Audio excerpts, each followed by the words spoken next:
The Critical Drinker I have reacted to many times over.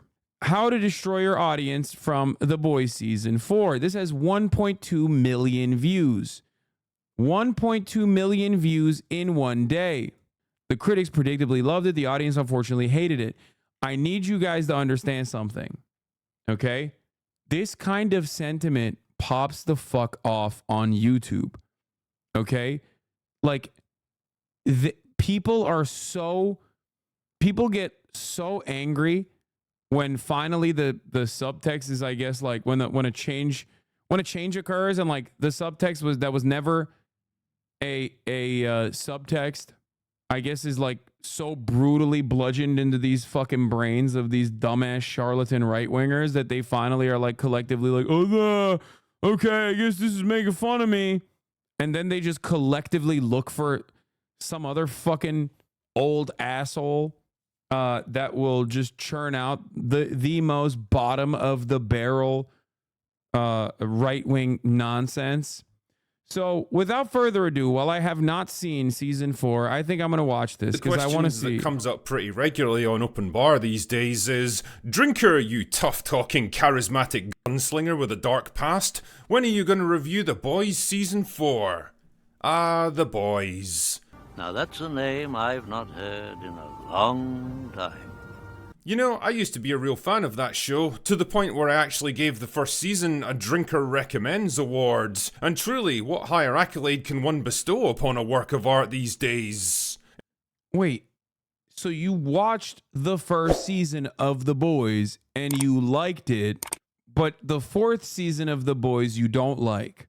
If this is purely on politics, nothing, I suspect, has changed from season 1 to season 4, because season 1 was still very much political and absolutely like outside of the boundaries of like liberal politics. Like, it was making fun of liberals and conservatives alike from a leftist position. Anyway, at a time when the superhero genre was already becoming kind of stale and played out, The Boys came along to completely tear up the rulebook. Funny, violent, irreverent, and wickedly subversive, with a complex and well-written cast of heroes and villains, plus a whole lot of other characters in between, and a story that brutally skewered everything from fake corporate activism to our obsession with celebrity culture, media manipulation, and cultural warfare. It was really everything you could look for in a show. Warfare.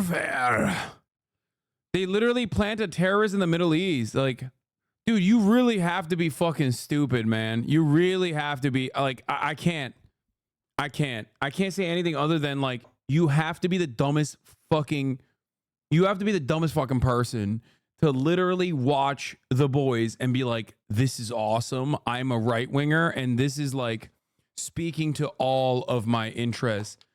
I feel like it's like watching me. It's like watching me do commentary and being like, oh, he hates Nancy Pelosi. This guy's got some good ideas. And then like it finally registers in your mind that I fucking abhor the Republican Party. And you're like, wait, whoa, hold on now. Which, of course, history is riddled with this kind of expression going outside the targeted audience and having right-wingers not really understand it. This is precisely the reason why people thought Stephen Colbert was an unironic, funny right-winger. I repeat, Stephen Colbert, who is, you know, like my Hank Pecker character, okay, but, you know, way before my time and expertly crafted, I'll hand him that. People thought he wasn't a parody, but a real right-winger. Anyway. Show like this. I kinda checked out after season 3, partly because I was pretty burned out with superhero stories in general, even shows that subverted the genre, and partly because I could see the way The Boys was heading as a creative property. Wait, he saw what? Like, he saw the Nicaragua operations and thought, no, dude, we had to do all of those things. How dare they make fun of them or something? Complex, nuanced, and multifaceted characters were slowly morphing into simplified parodies of themselves. The central storyline was becoming trite and predictable, and the bitingly witty satire was becoming more overt and partisan with every season, parroting the same predictable talking points as every other Hollywood product. Basically, The Boys just wasn't cool or interesting anymore. It wasn't fighting the power, it was the power. It wasn't raging. Okay, this is a classic right-wing approach. It wasn't raging against the machine, it became the machine, is what he's about to say. Which, again, incredibly ironic, because Rage Against the Machine always had those politics. You just personally, like a switch flicked in your fucking mind. Just like The Boys, much like Rage Against the Machine, have always had the same politics. They're just leftists. And I guess you're so hyper partisan that you can't enjoy a fucking media product when it's not, when it's making fun of you. That's number one. And it doesn't cause you to go, wait, but I like a lot of this stuff. Maybe I should reconsider my worldview. That should be the normal way of consuming this kind of product, right? You should look at this and go, wait, why did I like so much of this, the politics of season 1? And then by season 3, I was like, I don't really like the politics anymore. Perhaps it has something to do with like the way I see the world. No, not at all. Yet him and conservatives want to vote for a guy who's a millionaire son playing Fortunate Son on an arrival to a rally. Yeah. Against the machine, it was part of it. What was once rebellious, subversive, and irreverent had become just another mouthpiece for the safe, corporatized, hollow, and performative activism that it once so brutally mocked. So all of the good shit from season 1 is expanded on in season 2 and 3. So I think he's completely wrong on that. He just started realizing that it was making fun of him, which, probably doesn't feel good, but there is definitely probably doesn't feel good. But like, that's a moment where you are supposed to go, wait, but I like all this stuff and I agree with all this stuff. Maybe I should like really reconsider the way I see the world. But no, I would not do that. That would require self-reflection. Yeah, Save Corporatized is also insane because there's a superhero orgy in season 3. I think one of the seasons literally starts off with a dude who explodes another dude's dick because he accidentally sneezes. He has the power to fucking become small, and and the other guy's like, oh, go inside of my dick hole and rub my dick hole, which he does. And then while he's in there, he's on coke and he sneezes, and then his dick explodes. Or he explodes his entire fucking body, which is like, I don't think that's like safe, nor is it, corporate. There's an orgy in every season, to be honest. But anyway. So I wasn't exactly brimming with excitement at the prospect of sacrificing another 8 hours of my increasingly limited lifespan for the new season. Frankly, I've got better things to do with my time. But hey, maybe they managed to turn things around. I mean, Stranger Things was drinking at the Last Chance Saloon for me after a disastrously bad season 3, only for the showrunners to listen to fan complaints and come back with an absolute banger of season 4. Maybe we'd actually... I have not watched Stranger Things after season 1, so I can't speak on that. Get something similar here. So it was off to Rotten Tomatoes for me to check out the reviews. Not the critic reviews, of course, because nobody in their right mind gives a shit what those fucking But yeah, no, I think that I do agree that I think The Boys and what made The Boys great, and what made it fun, I think like kind of lost its, like, I thought season 3 was worse than season 2, and I thought season 2 was worse than season 1. For the record, for The Boys, I've been pretty open about it. I'll still watch it, but the very fact that season 4 has come out and I still have not watched it, to me, in my mind at least, I feel like it. People are saying it's good, but mid take, it's all been good. No, I think it's pretty good. It's pretty good overall, but like season 1 was a fucking banger, and I hope this season 4 will be will bring it back. It did lose a little bit of its novelty, and I think some of the stuff was just like a little bit repetitive maybe. But anyway, let's continue. Jills have got to say about anything anymore. I'm talking about the audience reviews, which is the only semi-reliable barometer for quality these days, and oh Yeah. Audience reviews are not the barometer for quality. It used to be. I don't think they are anymore because they get consistently review bombed, like Elden Ring. Okay? Elden Ring, the Shadow of the Erd Tree DLC, got phenomenal reviews early on, was obviously like acknowledged as one of the greatest DLC expansions of all fucking time by critics. And then it got fucking review bombed because people were like, oh, it's too hard. So no. Unfortunately, here is yet another aspect of the internet that has been absolutely fucking destroyed. Okay? Back in the day, you could make a genuine assessment off of like critic reviews. Nowadays, it's just susceptible to the same whims of everything else online. Brigading. It's so fucking annoying. Oh. I mean, the audience scores had been gradually declining from an all-time high of 90% in Season 1 to 75% by Season 3, but that's kind of in line with most shows, to be fair. But there's no denying that Season 4 absolutely fell off a cliff. Good lord, I don't think I've seen a fan base turn so hard on any show since Game of Thrones. Look through the reviews and you'll see page after page of absolutely brutal.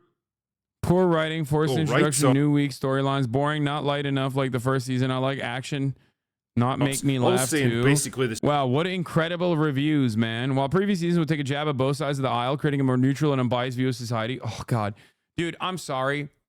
Conservatives are officially... Conservatives have always been massive crybabies. They're officially significantly bigger crybabies than the SJWs that they used to yell about. Okay, it's done. It's done. It is. They have been for a while, but this solidifies it. Like anything that even lightly takes a jab at conservatives, when they recognize it, they just get so fucking mad. You are literally a liberal at the end of the day. Everyone is a liberal. Liberals, all of you. The same thing. The general consensus is that the show seems to have sacrificed writing quality and smart characters. The fourth season just seems mean so far and is very boring, not entertaining at all. Even Homelander and Butcher cannot save this one as they usually do. Mean? That's your criticism? Mean? That it's fucking mean? When has it not been mean? Exploding dicks? How can you present yourself as this like edgy nihilist, but then type like a Barbara and you know, send a review note? Characterization in favor of simplistic shock value. Needlessly edgy and engages in the same divisive tactics against the working classes as this season's Sister Sage. It's as if conservative version of SNL made a parody of the show's stellar first two seasons. Sad to watch as an independent. Scenes with Urban and his wife's son were incredible. Seeing A-Train's nephews forsake him for his fake heroics moved me. Hoping to get more wholesome and solid plot like that go along with the shock value And cheap political point scoring. Unlike other episodes, the show reflects all lefties who see anyone right of their view as Hitler. The show is also getting... There is literally Hitler in the show. It's like last season. Last season, there was a person who was alive when Hitler was alive. On the show, she was a villain. This is not new. You have every opportunity to look at the situation... Or wait, that was season 2, actually. Fuck, you're right. Literally Hitler. That was 2 seasons ago. Like, okay, yeah. Let's just show this. And alleged Nazi ties. Stormfront may be 100 years old. What's even more incredible, we have authenticated photos showing Stormfront with Nazi high command, including Goebbels and Goering. Based on the photos, it is now believed that she was the wife of Frederick Vaught, who was, of course, the founder of Vaught International.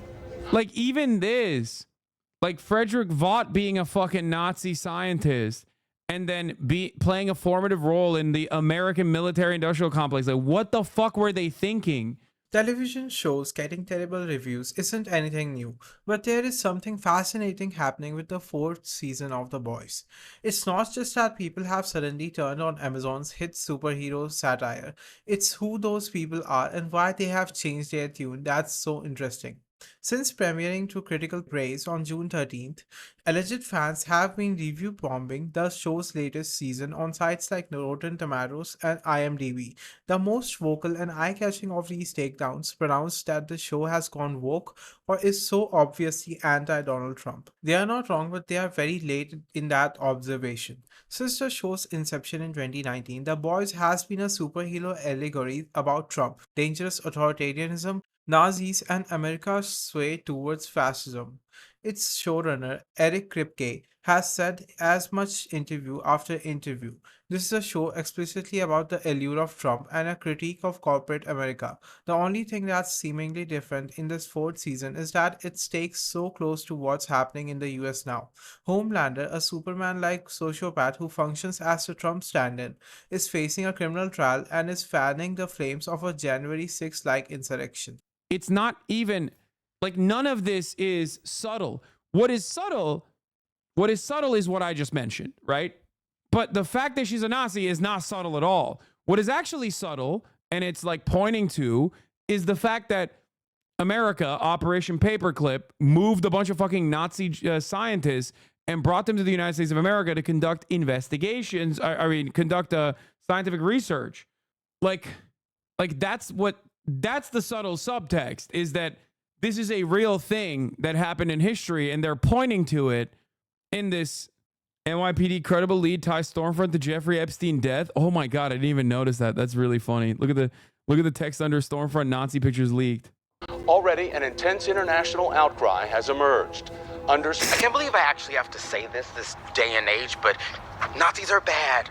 Nazi stormfront, Hitler star, run her over with a car.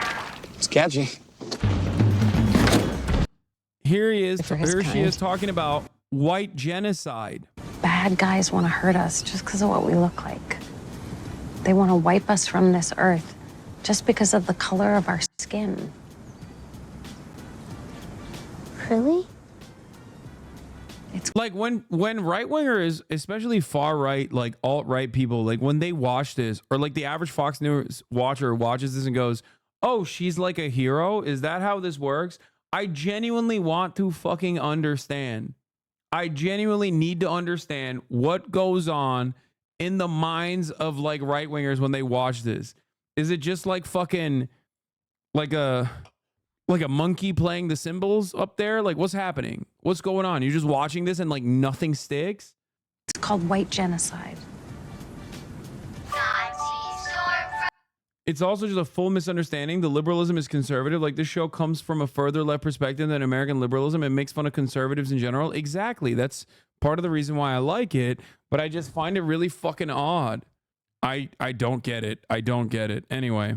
In short, the writers have become more interested in getting their own personal ideology across and owning the chuds, rather than actually telling a good story. And well, that sort of strategy never really pays off. Naturally, I was curious to get the other side of the story, so I took a look at a recent interview with showrunner Eric Kripke in The Hollywood Reporter, and he had this to say about accusations that the show had become too partisan. I clearly have a perspective, and I'm not shy about putting that perspective in the show. Anyone who wants to call the show woke or whatever, that's okay. Go watch something else. But I'm certainly not.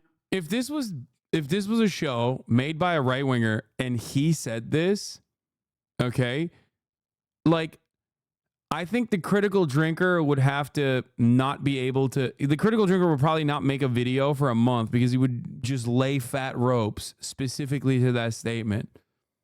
Okay, he would be rendered incapable of making the incredible YouTube content that he makes. You know, phenomenal stuff overall, because he'd be too busy fucking constantly roping. Not going to pull any punches or apologise for what we're doing. Some people who watch it think Homelander is the hero. What do you say to that? The show's many things. Subtle isn't one of them. Yeah. So if that's the message you're getting from it, I just throw up my hands.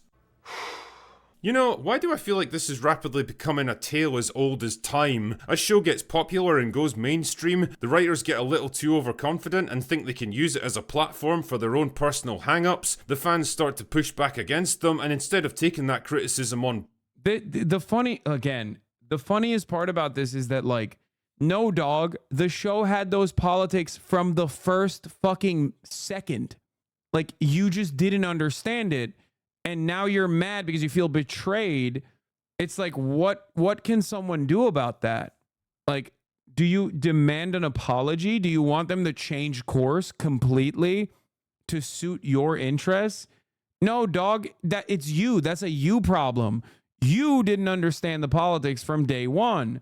It's so odd. Bored and responding in a constructive manner, they just say, fuck it, go watch something else, you dicks. Kinda reminds me of this idiot who did her level best to tank the American comic book industry and then had the balls to berate her own customers for not loving what she was doing. And if you don't like my politics, don't buy my book.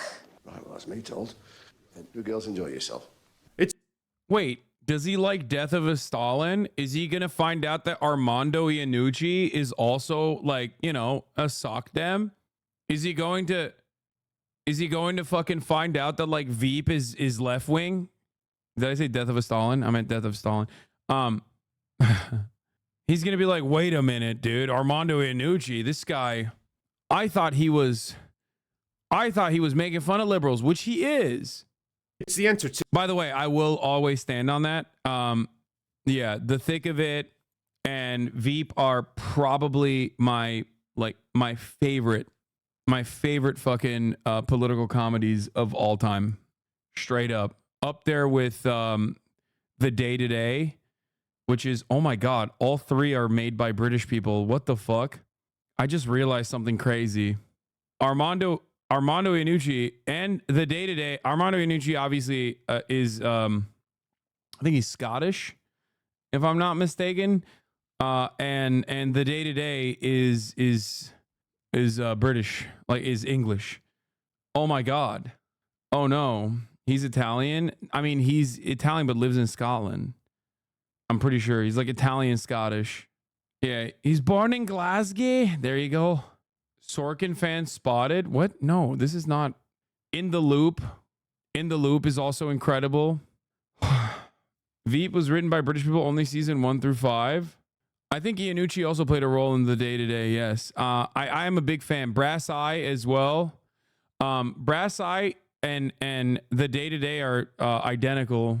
I mean, that's like, I thought it was the same show actually, but anyway, those are shows that played a very important role in my like development of political satire. Chris Morris is like the more prominent role though in Brass, I think in Brass Eye and also The Day-to-Day. I have watched some Brass Eye stuff on the stream before. Anyway, let's continue. Entertainment equivalent of that asshole kid who takes his ball and flounces off home because everyone else won't play the game the way he wants them to. It's this weird narcissistic sense of entitlement amongst creatives these days that everyone should just unconditionally support and agree with you because you're such a paragon of wisdom that there's no possibility you could ever be wrong about anything. The problem, Eric, is that other people don't always think exactly the same way we do. They don't always share our beliefs, parrot our opinions, mirror our viewpoints on every topic, and dude, you're literally crying about a show that is doing just that. Dude, conservatives are so fucking stupid. I swear to God, you literally have to get hit with a blunt object multiple fucking times in order to become a conservative. No, it's just, there's no way. I mean, John Fetterman, great example, right? Fucking literally has a stroke and becomes a conservative. You have to get a stroke to become a conservative. It's crazy. It's actually crazy. I like, sure, he can't read text or subtext. He has no fucking media literacy whatsoever. That's one thing, right? I don't want to be ableist there. But having said that, how do you not recognize that this 30-second sequence of commentary completely fucking destroys the entire purpose of this video? Like, you're doubly wrong. You're fucking doubly wrong. Not only are you wrong about the direction of the fucking show, but you're also still fucking wrong. You're wrong for being like, oh, not everyone has your same opinions. Like, stop trying to fucking Stop trying to fucking like hammer politics into everything or a different viewpoint into everything. It's like, but you're doing that. You're demanding that.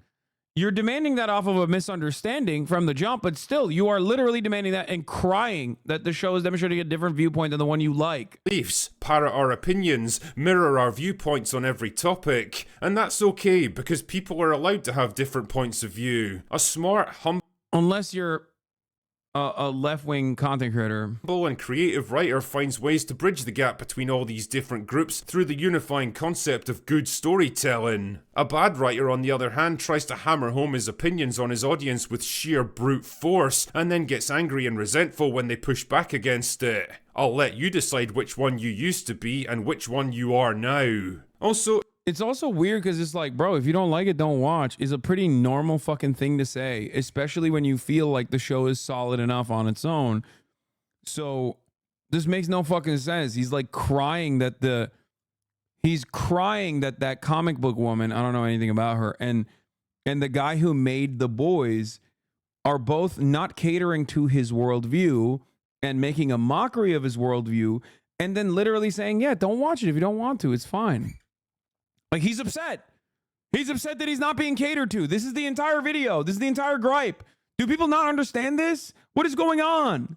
it's interesting watching the discourse around The Boys on social media, which I can best summarise as: The Boys used to be smart and fun, now it's all about pushing politics and nothing else. Cry harder, chuds. Don't you know this show was always making fun of people like you? Yeah, but those are the people who not only is it pretty obvious from the jump. Not only is that pretty obvious from the jump, but like the thing I don't understand is like when the creator of a product comes out and makes a statement about like what the intention is behind the artistic expression that you are consuming, who goes, "Oh, fuck that. Like, I hate this guy. You need to change this now." Sheer fucking hubris. Okay, let's get this over with. Yes, most people with functioning brain cells knew exactly what this show was and where its political sympathies lay. Nobody in their right mind looked at Homelander as a misunderstood hero that represented the voice of the masses. Nobody looked at Stormfront and thought, you know what, she's got a point there. Nobody clapped and cheered when the Deep forced himself on Starlight, and it's complete gaslighting to suggest otherwise. The show was never particularly subtle about its politics or what it expected its audience to take from it. The difference though is that for the first couple of seasons at least, it was actually fun and entertaining because the creative focus was still on the story and characters. And believe it or not, people can be surprisingly receptive to your political ideas when they're smartly presented and wrapped up inside an entertaining product. People can empathise with characters that embody ideas they don't normally support, as long as those characters are well written and likeable. People are even capable of laughing at themselves when you point out the more absurd or extreme elements of their worldview, provided you do it in a way that's actually funny and insightful. In each of these cases though, the primary focus should always be on entertaining your audience. Okay, I can't believe he's wrapping it up with a statement that I agree with unironically. It's something that I say all the fucking time. It's like, who gives a fuck about the politics of any kind of thing as long as it makes you laugh, as long as it makes you think, as long as it makes you like enjoy it genuinely. If you make a consumable product, like, I don't give a shit. Obviously, in a lot of circumstances, they ham up the liberalism or will just like recycle IP or juggle it and turn around and just like slap some liberalism onto it and leave it at that. And they go, here, this is the new shit. Okay. It's the same as the old shit. Maybe the shit that you enjoyed, maybe you didn't even enjoy it back then, but like now it's a little bit different. And that is annoying. I definitely don't like that, except the problem in this circumstance is that he didn't mention any of those things. His 8-minute video featured him crying for 6 minutes about the politics of the show. He cried about the politics of the show without like saying, here's what sucks about the show. Here's what changed about the show. With the exception of, I'm just mentioning the fucking politics of the show and they become more apparent by season 4. And I hate that. audience instead of lecturing or finish this pandering video. to them, and I think this is where The Boys has finally come unstuck. The more strident and blatant your messaging becomes, the less entertained people are going to be, and the more of your audience you end up pushing away. Instead of uniting them with entertainment, you end up dividing and alienating them with politics. And well, I hope it was all worth it, Eric. I hope it was worth tanking your franchise, tarnishing your legacy, and turning your own customers against you, all for the sake of some cheap political theatre that's going to be forgotten as soon as your show's over. I hope all those pats on the back that you and your fellow writers have given yourselves make you feel better when the show inevitably gets cancelled. And no, I don't think I will be watching season 4 of The Boys after all. Quite frankly, I've got better things to do, and I suspect you do as well. Wow. Why does he talk like that? I think it's like, I don't want to be ableist, but I think he might be just like a right winger. I was going to say Scottish, but he might be a Scottish right winger. So that's, like I said, I don't want to ever say that about a person.